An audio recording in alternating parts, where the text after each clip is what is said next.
Top of the latest developments in Ukraine by downloading the 10 News app. A free version is available in the App Store. The U.S. Capitol was briefly evacuated tonight after police said they were tracking an aircraft that posed a probable threat.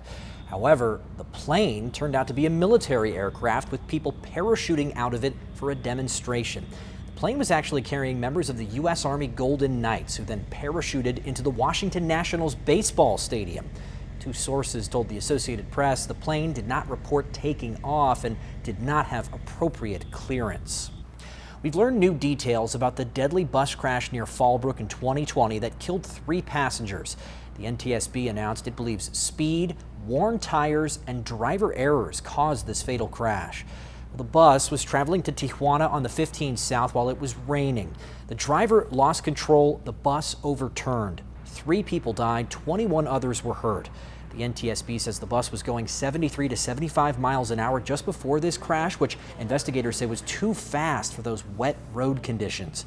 Investigators also found the wear on some of the tires was below the minimum allowed by federal law.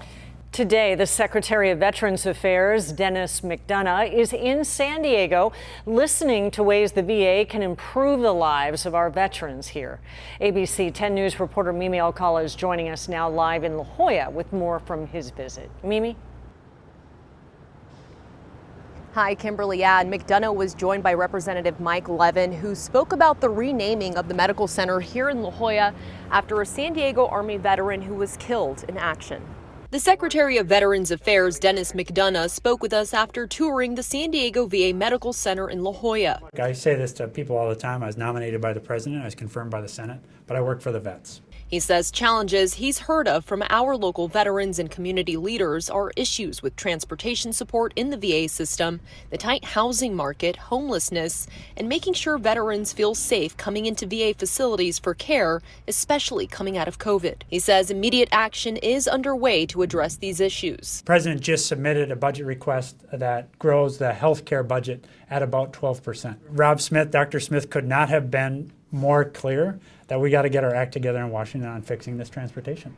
We also want to make sure that when a veteran wants to get access to care in a timely way, that veteran, he or she, can get that care. McDonough was hosted by Congressman Mike Levin, who introduced a bill recently signed into law that renames this facility. The legislation I especially want to highlight today is the bipartisan bill that President Biden recently signed into law to rename this facility after U.S. Army Captain Jennifer Moreno. Captain Jennifer Moreno was a highly decorated combat veteran from San Diego who was killed in action during a deployment to Afghanistan in 2013. Levin says he's proud that this facility is the first VA medical center in the nation named after a Latina veteran. Her story reflects the increasingly central role that women play in the United States Armed Forces. And we're told that the signage at this facility should be changed by this summer. McDonough also met with veterans over in Oceanside and San Marcos earlier today. We're live in La Jolla. Mimi Alcala, ABC 10 News. Mimi, thanks. We turn now to the latest on the pandemic. The Pfizer vaccine may be available for children under 5 years old by this summer. Pfizer CEO says the shots could be ready by June if the FDA gives its authorization. He also believes a variant-specific vaccine that better protects against Omicron will be approved by the fall. So far, there is no vaccine approved for that youngest age group. Last month, Moderna said its shots for younger kids won't be available for a few months. Meantime, the biotech company Novavax says its combination COVID and influenza vaccine triggered a promising immune response. The company says the protective response was comparable with its standalone shots and serious side effects were rare. It plans to move forward with a phase 2 trial this year to confirm the appropriate dosing levels and launch a phase 3 trial on efficacy during the 2023 flu season. And the Biden administration is appealing the judge's ruling that ended the mask mandate for travelers. It comes as we continue to see a rise in COVID cases nationwide. Today, we heard from infectious disease expert Dr. Peter Chin Hong about the judge's decision.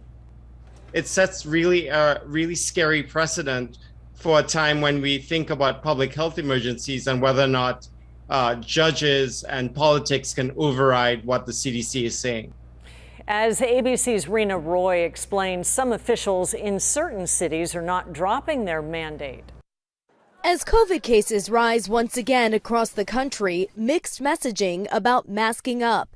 Some cities like Philadelphia and schools like the Milwaukee public school system reinstating indoor mask mandates. People in Milwaukee, much like people across the country, are kind of sick and tired of the pandemic. But we also have to understand that the pandemic is not necessarily done with us, and so we need to follow the guidance. But many are saying goodbye to their masks after a federal judge in Florida struck down the Biden administration's transportation mask mandate. It feels just almost surreal in a way to see so many maskless people in one spot. Major airlines dropping their face covering requirements, many trains, buses, and rideshare companies doing the same.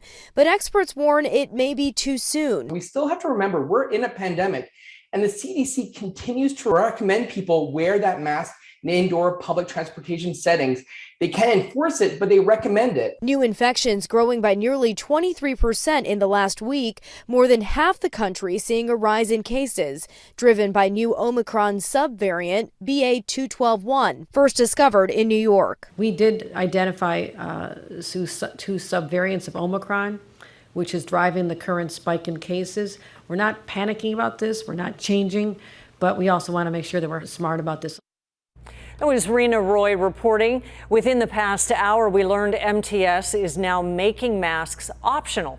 Coming up at 5:30, we talked to legal analyst Wendy Patrick about why the Biden administration may have made the decision to appeal the judge's ruling. And children as young as 8 years old should be screened for anxiety and depression. That, according to new research on behavioral health in kids and teenagers. According to Rady Children's Hospital, before the pandemic, about 200 kids were being screened each month for mental health issues. Since then, the number has doubled. A lot of it is being attributed to the isolation that came with COVID lockdowns. A Rady spokesperson says anxiety can be easier for parents to spot. But depression, sometimes that gets missed a lot in the younger kids because it can present not with the sadness, but more kind of crankiness, irritableness. And a lot of parents just don't comprehend the idea of why can my kid be sad? Research shows that screening and providing follow-up care for older kids and teenagers can reduce symptoms of depression and potentially resolve anxiety. Coming up, we're taking a closer look at the push to phase out gasoline cars in California. We'll outline the plan and the timeline that the state is looking at.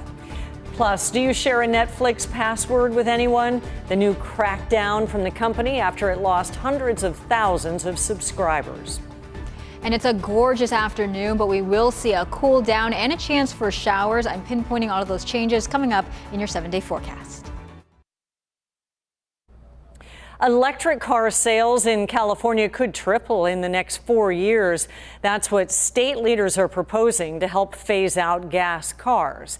ABC 10 News reporter Leah Pizzetti shows us the new proposal and the timeline the state is suggesting moving forward. California is working toward a big goal. Battery electric cars, plug-in hybrids, or fuel cell. All new cars sold in the state will be electric by 2035, and the California Air Resources Board is proposing the timeline to get there. It's actually quite aggressive, quite steep. Today we're at about 12%, and we're going to 100% in 2035. UC Davis professor Dan Sperling is on that board and says their suggestion is to require 35% of sales to be electric in the next 4 years by 2026, then 68% in the next 8 years by 2030, then 100% in 13 years by 2035.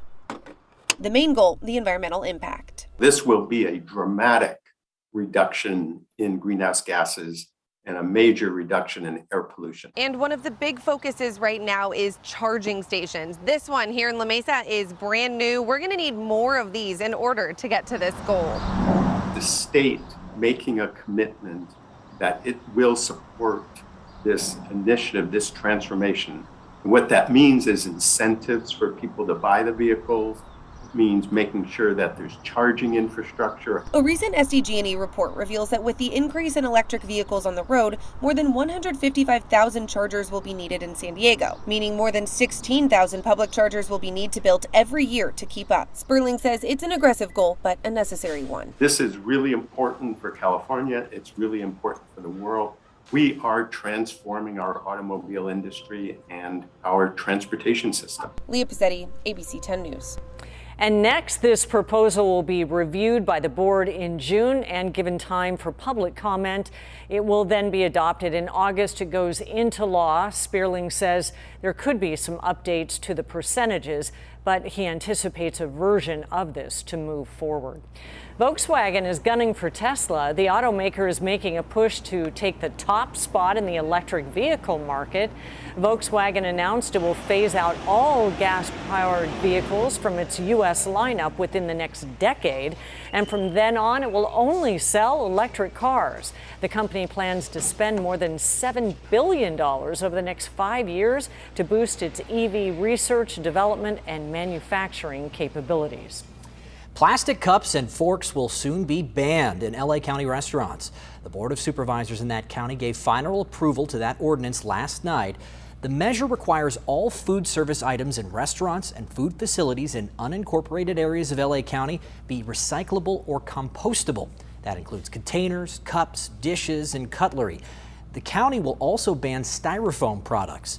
This ordinance will be phased in starting in May of next year. This 10 News Pinpoint Weather Report is sponsored by Anderson Plumbing, Heating and Air. Nobody wows clients like we do. Melissa Masiha joining. A bit of a cool off and a little chance of rain. Yeah, you know, it's looking pretty good. So yeah, we'll take it. We're hoping to get some of that measurable rainfall at 5:17. Oh, isn't this gorgeous? Mission Bay right now on this afternoon. We're seeing some people enjoying the walk along the water. Some breezy conditions as we can see the trees there blowing around a little bit. This was earlier this morning. This was from Kathy over at Lake Murray, one of our weather watchers. So we did start off the morning with those clouds. We're going to see a repeat of that tomorrow morning, but for now this afternoon it is really nice. We do have a wind advisory that starts again tomorrow, so tomorrow afternoon. Those showers, we are forecasting that for Thursday night into Friday morning, and then we are going to see significant warming looking ahead to next week. Our temperatures right now, we are at 68 in El Cajon, cooler in our mountain areas. Alpine, you're at 63, Oceanside sitting at 64 degrees, and Palomar Mountain a chilly 47 degrees. Overall, as we take a look compared to 24 hours ago, we are cooler in some spots, anywhere between 2 to 6 degrees cooler compared to what we saw yesterday, and we will continue to see some cooling. As we look at a wider picture, all this area in pink still under a red flag warning, so parts of Arizona, New Mexico, they are dealing with very high winds. We are also going to deal with winds in our community in the eastern portion of the county for our mountains and our desert. So that wind advisory starts Thursday at 5, lasts about 24 hours, and we're going to see those wind gusts really pick up by tomorrow afternoon, anywhere between 40 to over 50 miles per hour in some of our desert areas. By Friday, we are going to see some breezy conditions along the coast and inland. So again, if you're going to be driving out and about, just keep in mind, especially in the eastern portion of the county, how gusty it will get. We are watching out for that storm. So our futurecast showing that this is a system that's going to dive south. We're going to be at the tail end of that. As far as measurable rainfall, at this point, not looking to be too much, but we are expecting it late Thursday and then into the overnight hours, lingering through Friday morning. We could still see some pop-up showers into Friday afternoon. As far as totals, it looks to be less than 1/4 of an inch right now, both along the coast and inland, a little bit more in our mountains. Upper 40s inland along the coast overnight, you're going to be in the low 50s with those increasing clouds. For tomorrow, we are going to stay in the mid 60s in places like Del Mar and Carlsbad. Upper 60s in Escondido and Poway. And then by Friday, we're going to cool down a little bit more, down into the low 60s by Friday on Earth Day. But you see it warm right back up as high pressure starts to build. We're also going to start to see those Santa Anas come Sunday into Monday. We'll be in the low 60s inland and then jump right back up to the upper 80s by Monday. We're forecasting some areas just shy of 90 degrees by Monday. So enjoy this cool down and some of the wet weather before it starts to feel a little bit more like summer again. 50s in our mountains for tomorrow, down into the 40s by Friday. The desert's going to be a little bit more comfortable by Friday, and then it warms right back up to that 100-degree mark next week. I feel like there's something poetic about it raining on Earth Day. There I feel you like go. the Yes. Earth needs this, and we could certainly use it. Mel. We can. Thank you. Now let's take a look at our traffic situation, your 10 News Time Saver traffic. We start in the East County in Santee. This is the eastbound 52 at the 125. Full speed ahead, wide open spaces.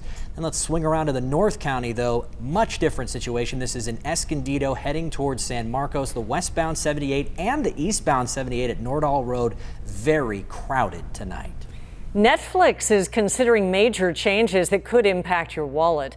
The streaming service says it may start charging higher prices to people who share their passwords. Network is also considering a cheaper subscription that will include advertisements.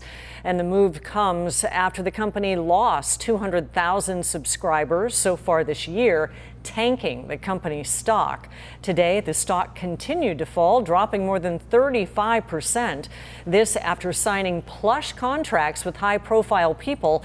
Netflix signed on Prince Harry and his wife Meghan last September for a rumored $150 million. It recently raised rates on subscribers. San Diego wants to lead the charge against climate change, but who's in charge of making that happen? We'll introduce you to the new head of sustainability in San Diego. Skycam Views, sponsored by Carlsbad Solar.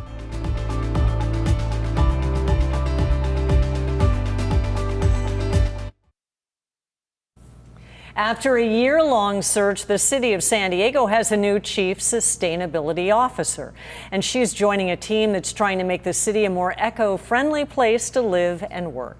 ABC 10 News anchor Lindsay Pena spoke exclusively to her today and has more on her plans for San Diego. Yep, Derek and Kim, this position was one the city says they took time to fill because they wanted to make sure they had the right person. Shelby Rust-Busso tells me the job holds so many opportunities, she's just eager to get started. It's a question Shelby Rust-Busso says she gets asked all the time. What does a chief sustainability officer do? Do what we can from a policy perspective to make sure the impacts of climate change